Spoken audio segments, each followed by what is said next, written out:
that most of them were very much diametrically opposed to Christianity. Mm-hmm. They were into the occult in various forms. A lot of them were spirit mediums, tarot card readers, automatic writers. They were theosophists. They were members of the Golden Dawn, like all the different esoteric, groups that are out there. And as I kept finding this, I thought, okay, I can't ignore this aspect because I keep finding it. There's something here. There's something to this. I thought it would be more about like the funding and the politics, but I found this common spiritual thread among all of these women who were so passionate about feminism that it was like that Christianity is the patriarchy, and that's really what they were fighting. And I was shocked to find a PhD thesis by a professor out of Sweden who himself is a Luciferian. So obviously he and I have different worldviews, but he found the same thing that I found. And he wrote his...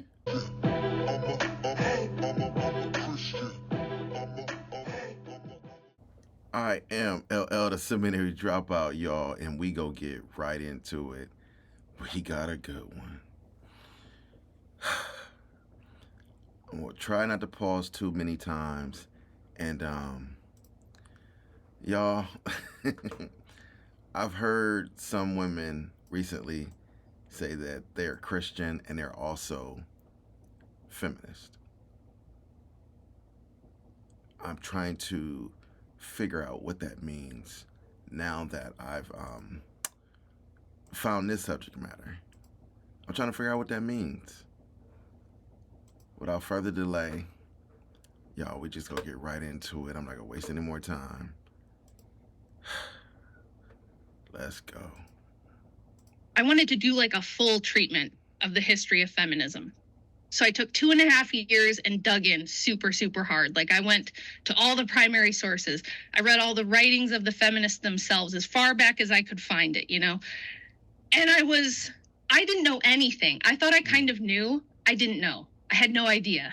And as I'm researching and I'm profiling all the different feminist activists over the last several centuries, I found this thread over and over and over that most of them were very much diametrically opposed to Christianity. Mm-hmm. They were... First point, and I'm sorry, I'm not gonna pause too much. If in this woman's research and her findings, she's saying that from the origins, most of these women were into the occult in various forms.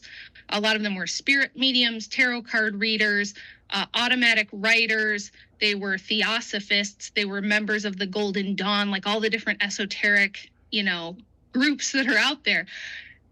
And as I kept finding this, I thought, okay, I can't ignore this aspect because I keep finding it. There's something here. There's something to this. I thought it would be more about like the funding and the politics, but I found this common spiritual thread among all of these women who were so passionate about feminism.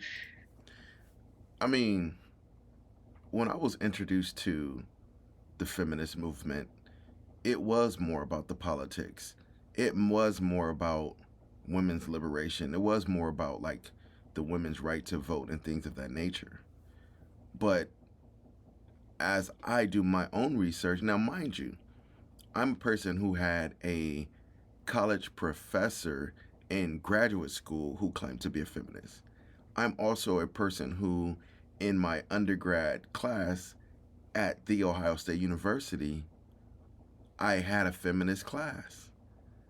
Unfortunately for me, none of these things were presented. It didn't talk about the dark past, the occult past, the anti-Christ or anti-Christian past of the feminist movement. And I know there were 3 waves, and I think they may be on a 4th wave now. But in all of my research and all of my whatever aspect of research I was doing, I didn't know that Lucifer, they credited Lucifer as their liberator. Let's go. That it was like that Christianity is the patriarchy, and that's really what they were fighting. And I was shocked to find a PhD thesis by a professor out of Sweden who himself is a Luciferian. So obviously he and I have different worldviews, but he found the same thing that I found. And he wrote his PhD thesis, which is a book you can buy on Amazon called Satanic Feminism. Not buying that book.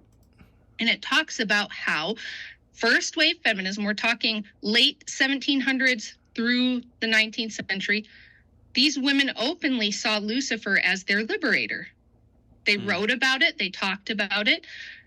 And I'm like, why have I never heard that, right? So that would be like the originator, the founder of whatever you're a part of, just basically stating explicitly that they're Luciferian, or they worship the devil, or the devil is their source. And as a Christian, you don't have a problem with that?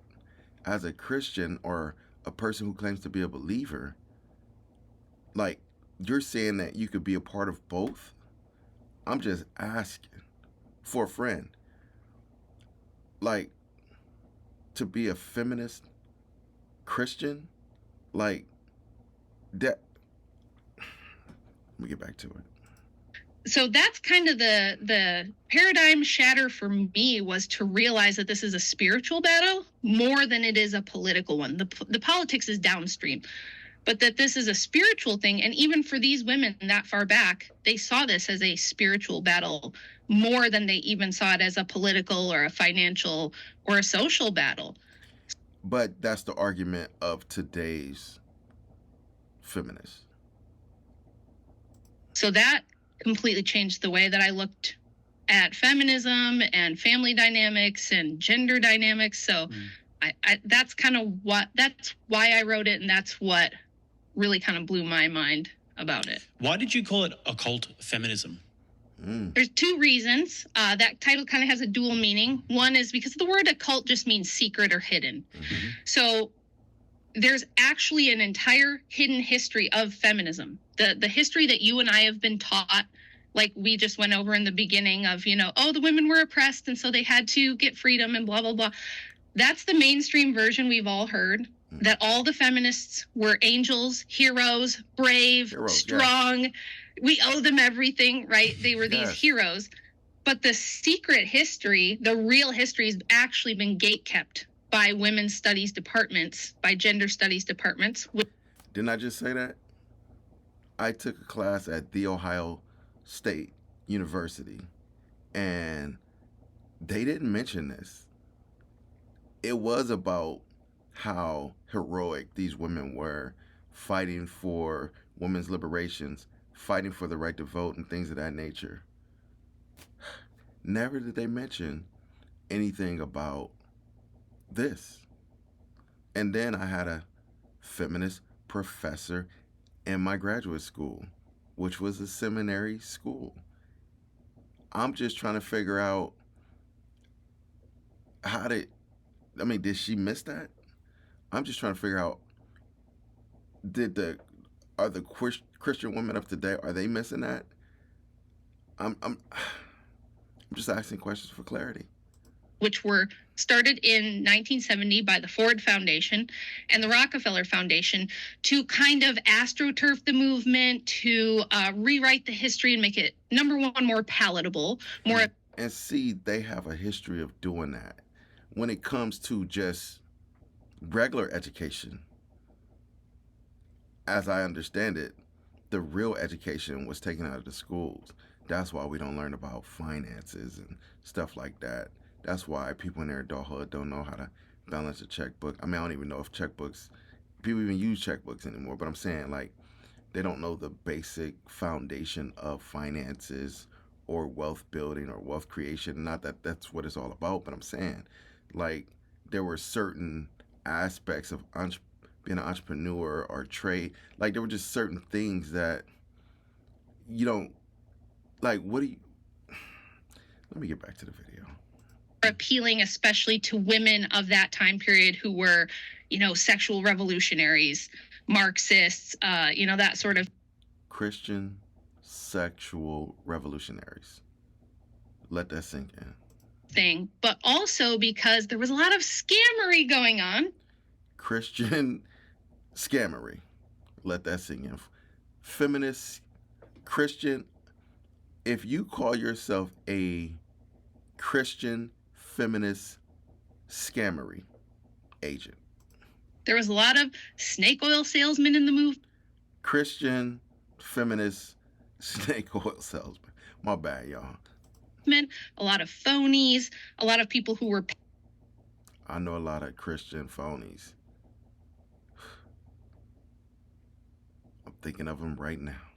Paid and pushed to the front to be the mouthpiece, while there were other people with agendas actually behind it. So that's one aspect of the meaning. And of course, the other aspect is these women were occult practitioners in large part. A lot of. Come on, son. Come on, son. Christian feminist occult practitioner. Of them claimed to be spirit mediums or fortune tellers or tarot card readers. Christian feminist tarot card reader, occult practitioner. Bro, this is an indictment on your feminist ideology. But yet there will still be Christian women who claim to be feminists because their identity oftentimes is not rooted in Christ. It's rooted in something else. Even if they want to try to connect the two, what fellowship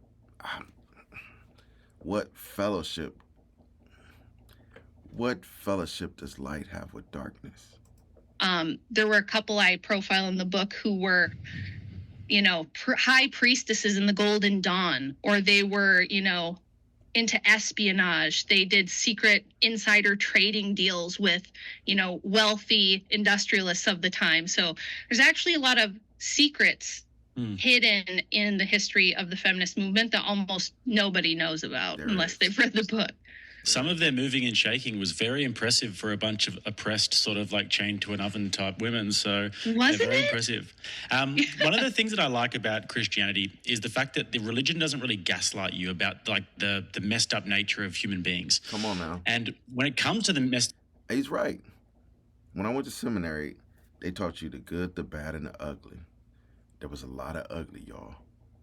And you've read about the bad, but I'm saying there's a lot of ugly. Like, there's a lot of things that as a Christian, before you are into your studies, like if a person just reads their Bible and they're like, oh, I know my Bible, da da da da da, but there's some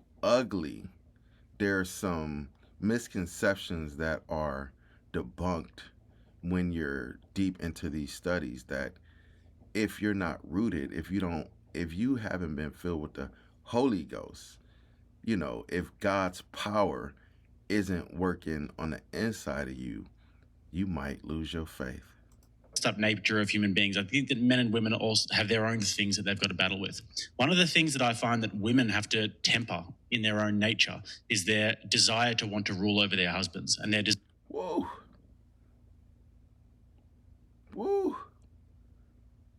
He about to go there, y'all. The desire to want to rule over their husband. Desire to want to rule over men. And when I read this book, I couldn't help having this notion that women inherently have a desire to rule over men, but then when men let them do it, they will hate them. And not only will they hate them, it will just expand endlessly, and it doesn't ever end until it's until it's reined in, or until it's tempered on the individual. Yes, 100%. Absolutely. I agree with you on everything you just said. That's usually a layer that people don't get to until they've been thinking about this stuff and observing and kind of analyzing it for quite a while. So it's pretty impressive to me that you kind of got that pretty quickly, because the curse in Genesis for the woman is what you just described, that we're going to have this innate urge to rule over the husband, even though we desire the husband. You want the husband to be the leader. You want him to have authority. You want him to be responsible and take care of business and be a man who gets things done. But at the same time, you also kind of want to tell him what to do and how he should do it and where you think he's going wrong and criticize and things like this. Now, that's like an individual level. But on a broader, more societal level, we see the same spirit, the same attitude coming up again and again. If you guys paid attention during the American presidential cycle we just had with Nikki Haley running for president, she's shuttered her campaign now. But the song they picked for her campaign theme was a song called Man Eater. I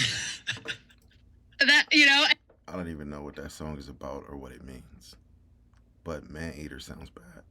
And then she had the debate where she made a snide remark to the men about wearing heels and walking all over them and this sort of thing. So it's like, even a woman who is extremely powerful like her, I mean, she's been in some of the highest levels of government. She's a very powerful person.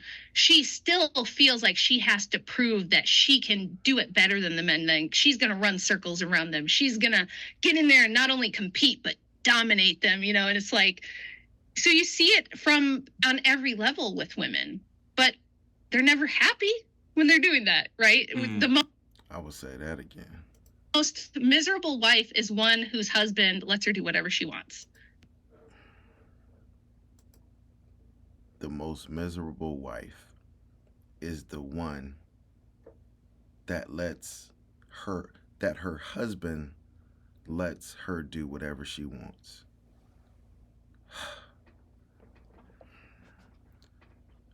What more can I say? The origins of feminism, the origins of the feminist movement is rooted in deep occult practices, espionage, scammery, snake oil salesman type stuff. They credited Lucifer as their liberator. It wasn't just about politics. It wasn't just about women's rights to vote. It wasn't just about women's rights. It was about occult practices. The origin of the feminist movement is Lucifer is your liberator. As a Christian, I'm just asking for clarity. Matter of fact, I'm asking for a friend. As a Christian woman, as a Christian, can you consider yourself feminist? Can you consider yourself a part of the feminist movement? Many are called, few are chosen. Who is faithful? As always, love to you and peace.